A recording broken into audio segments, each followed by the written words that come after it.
Wargaming with Jared. Let's build an army. Hello YouTube, Jared here again with another video for you. I have finished my 4th army this year for Warhammer 40k to 2,000 points. Like all my other armies, I will eventually expand this one out, and technically it's a Ynnari army. So I've got about 1,500 points of Craftworlds and a couple more models that I may try to get eventually, and then about 1,000 points of the Harlequins, and then one squad of these Cabalite warriors for the Drukari. They've got an amble. We've got some Blackstone Fortress Legends sniper lady over here who doesn't count towards the points total, but is an Eldari, so I figured I'd slot her in here so she could hang out just for the fun of it. But overall, really happy where this is. This is a very playable army right now and lots of room to expand. Eventually, I do want to do more Drukari. I have a Raider that I've been waiting on. It was going to originally be done with this group, but I didn't need it to get to 2,000 points. There's more bits on the sprue to upgrade it, so it's going to be in Project Drukari, which will come out hopefully later this year. That'll be a 1,000-point army. I'm not taking them to 2,000 points yet anyways, but I'll show them off here in just a second. And then I do have the amble for this army because the theme of this army is the Ynnari Flying Circus. And I call it a flying circus because it really is going to be a 3-ring circus. On one side, you have the Bieltan Craftworld, and then you have the Ynnari has the 2 ringleaders here. You've got the Vissart, and he came out just lovely. And, of course, our Lady Yvraine, the Ringmaster. Absolutely adore this model with the Space Cat. She's a lot of fun to paint. Very fragile, though. I'm, like, terrified to pick her up. And then the other 2 circles being the Drukari, though, which will have more coming soon. And then they're going to be kind of my Beastmasters. So for now, they get my amble. And then the third is, of course, the Harlequins. And so it's Bieltan Craftworld, Harlequins, and Drukari all kind of coming together to form the 3-winning circus led by Yvraine. And so I think that's just kind of a fun little theming to it. And so for the Bieltan, I kept it very in scheme. They have their little hearts that you can see on the different ships. But I did them in a slightly darker, kind of this bone color. And then you got kind of a contrast where their foot troop here has the bone armor and then the green helmets. And then the Wrath Lords and the Wrath Blades are the bone helmets and then the green armor. And so I figured that gives it a really nice kind of contrast and effect. And then just had a lot of fun kind of customizing these guys from the magazines. My love-hate relationship with the decals, because decals are hard when my hands shake, but they look so good when they're done. So it took a couple hours to steady my hands and get this done, but it came out really nice, and I'm really happy with all the weapons. I actually was not the one to kit bash this. This one was kit bashed by his previous owner. This model, if you remember, I think I made a video about it, was missing its top weapon, so I replaced those. And then this was painted in a totally different scheme. This is going to be the Tyranid scheme, and they're coming up soon. I was getting ready to do Black Templars, and I'm so excited for Black Templars, but I'm painting Chaos Space Marines right now, and do I really want to do 2 sets of Black Space Marine armor in a row? I don't think so. So might do some Tyranids just to break things up. And I'm going to do them in a jungle theme. That's why they're green. But enough about the Tyranids. Let's talk Eldari. So kind of going from right to left here, you have the Wrath Blades and the Wrath Lords. So you got the guys with the blades, flamethrower variant, squad of 5 of these guys, and then 2 squads of, I think it's like a shuriken catapult thing going on here. But these were a lot of fun. A very minimalist paint scheme here. I could have added more detail if I wanted to, but I almost like the minimalist kind of ghostly quality of them. The bikes, similar thing. Eldari is one of those armies where you can paint it more minimalist and it looks amazing, and then you can paint it with crazy amounts of like synthwave or details and that'll look good too. But I really do like this green, red, and bone kind of paint scheme. It was very different than a lot of everything else I've painted. And that was the goal for the Eldari is, since I'm doing Necrons and Tau, and eventually I'm going to do Orcs and some other factions, I want them to all stand out and look different. And so there's kind of just this ghostly bone quality over all of them that just, it's going to not look like anything else that I've painted for 40K, and I really like that. I've got some Howling Banshees over here from the magazine premium issue. I do kind of still want Jane Czar to lead them. They don't have a leader, and so that makes me a little sad. So I might pick her up eventually. 2 squads of these Dire Avengers from a magazine, and they don't have an official leader either, so I think they have one they get. But I have to show you my favorite model, who's their kind of squad commander, this guy right here, who I have lovingly nicknamed Michael Scott, because if you remember in The Office, he participates in the Mexican standoff, and this guy is just in it for the Mexican standoff, and he just reminds me of that one scene where Michael Scott's got the 2 guns, or 2 finger guns pointed at his friends. And so there's Michael Scott right there, and then here's the other commander with the spear and the sword. These guys are such edgelords, and I love it. I absolutely love it. But these were a lot of fun, and so there they are. Here's the little turret. This thing actually still moves. I left it movable.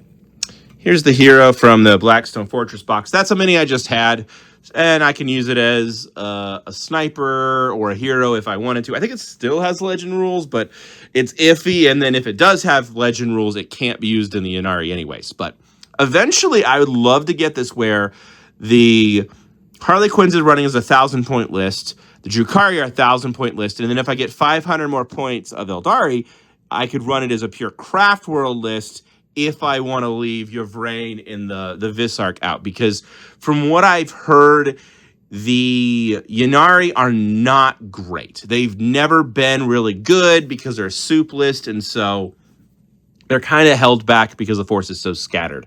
And then there is a list for the Drukari that brings 1,000 points of Harlequins. And so technically, I've got 1,000 points now for Harlequins. And so the Drukari guys, who I painted up in this lovely jade color with the brass, and I absolutely love, these guys could eventually take the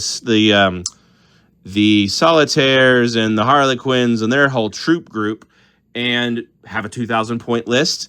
And then I'd have 2,000 points of Craftworld. So 500 more points of these guys is definitely on the list. They really need an Autarch. They really need Janzar. And then maybe 1 or 2 other just fun things. So put in the comments, what are your favorite Eldari models that I'm missing?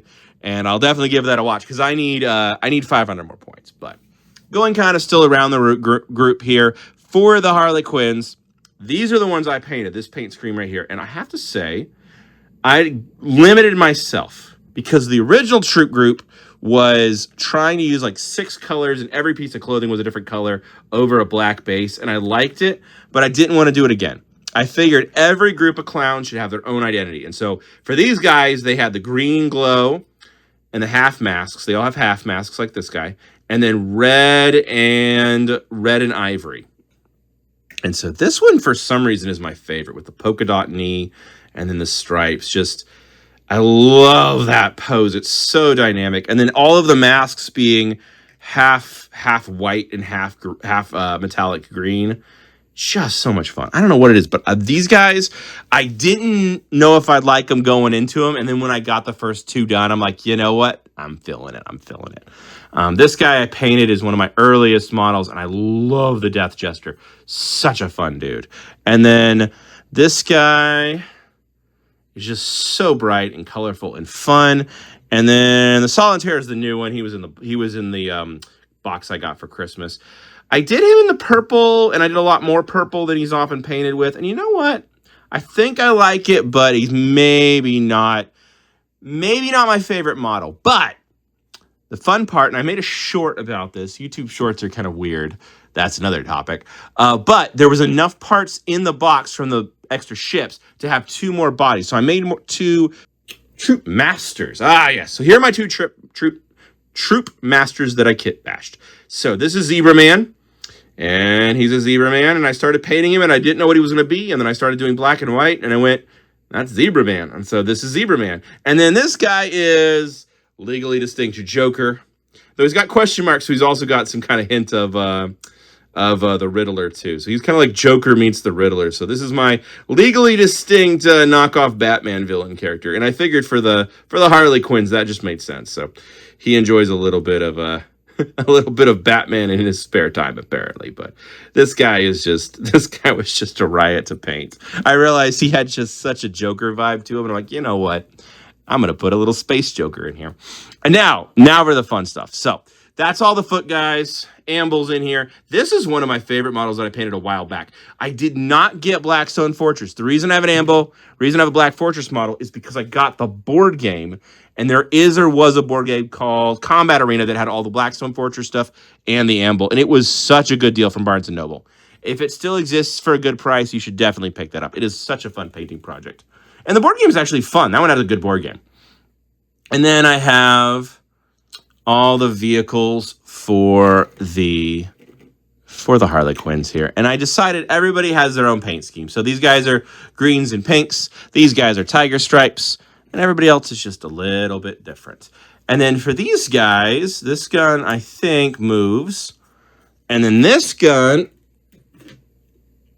Hey, didn't knock the camera this time. I'm getting better. This gun is actually magnetized, I believe. So this gun has a little magnet hidden in it. So that pops off and that pops on. So now I have two different guns to put on it. And just put some decals on it, put some fun colors on it. And for this color right here, it's actually I took a Vallejo blue, a Vallejo black, and then a Vallejo purple mixed in together to kind of make this foggy color. And then dry brushed it on so that it's not...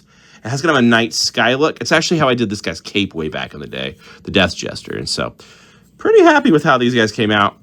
They're going to be a pain to store because you can't put a magnet in the base of a flyer. And I did have to glue them on the stand so they would stay and not fall over. And coming around the corner, I think I've already shown these guys off, right? Yeah, the bikes. They were fun. Now for my favorite. This is our big guy here in the back. The tank itself, the Falcon. All right, let me see if I can pick the Falcon up without messing it up. So, flight stand does come off, and then I got the cockpits on here. So I painted the little guys, and then I don't know if the cockpits actually open or not. Oh, I do not want to break this, but yeah, the cockpits are on here. I don't think they open. They might be able to open if I had tweezers, but you got all the guns on here, and then this bit does move. This bit does move, and so you've got some...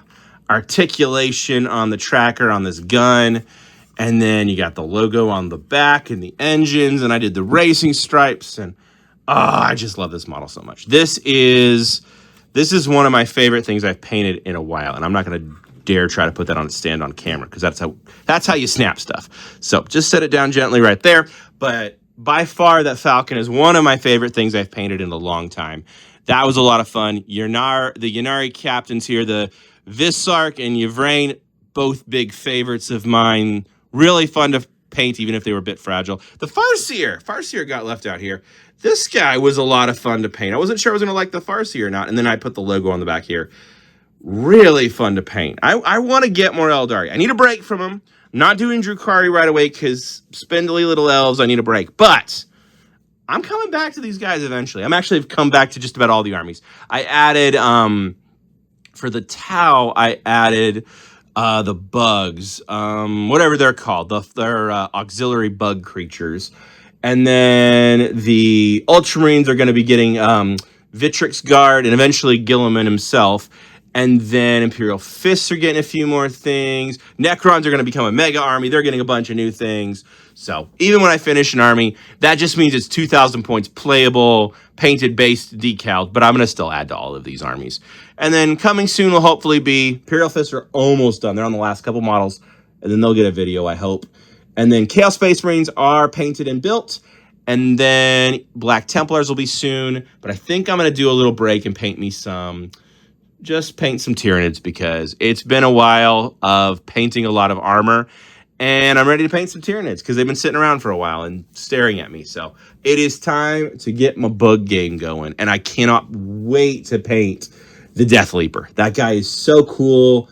Got him for, I think, my birthday and just been dying to paint him. So that'll be super fun. And it is going to be in this kind of like green and purple scheme. Those were my favorite colors as a kid. And so it'll be really fun to paint the Tyranids in my childhood favorite colors and see if I can make the scheme work.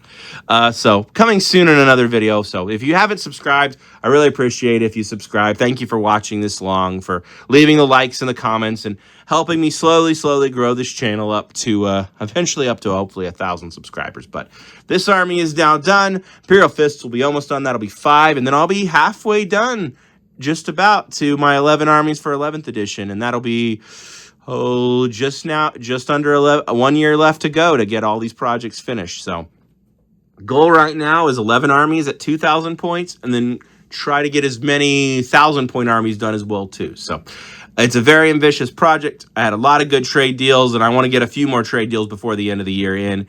But between the magazine and the trade deals, so far it's been pretty affordable. This army especially was magazines and trade deals, and the Falcon came from an eBay lot for half price and got that 50% off, and then some board game minis, and then the Drukari was a trade lot. So yeah, I saved quite a lot of money on this army. This army, most of it was probably at 50% MSRP or less. So definitely an awesome army and some great savings, and that's the only reason I'm able to keep going. That and the fact that I am a fast painter. So one of these days I need to make a video on how to keep painting. So if you're interested in that, leave a comment if you're still listening to me ramble. But I appreciate you. Thank you all for watching. Have a great day or a great night.